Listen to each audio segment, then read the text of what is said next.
New numbers out today show Minnesota's primary election set historic milestones. There was record-breaking voter turnout. We also have the first all-woman major party gubernatorial matchup.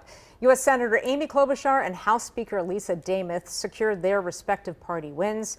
And on the path to U.S. Senate, Lieutenant Governor Peggy Flanagan won the Democratic primary and will face Republican nominee Michelle Tafoya in the general election. That means for the first time, all candidates for the top offices in the state are women.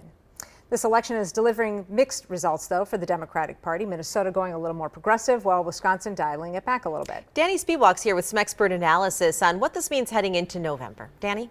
Well, in Minnesota, progressive DFL candidates dominated U.S. Senate and House primaries last night by capitalizing on voters' anger toward President Trump. Meanwhile, in Wisconsin, a Democratic socialist candidate narrowly lost her bid to capture the governor's nomination.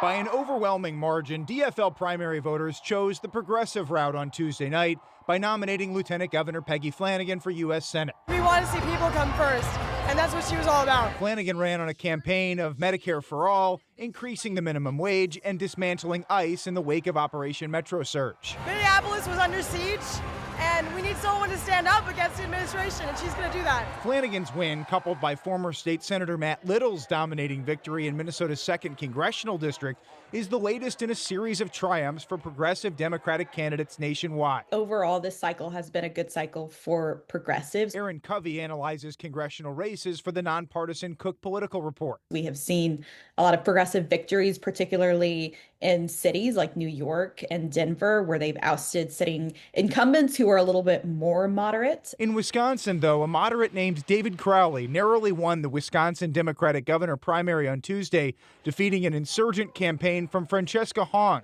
a self-described Democratic socialist. We're going to need someone who can build the necessary coalitions and speak to unity, not necessarily division. The situations in Wisconsin and Minnesota are not the same, though.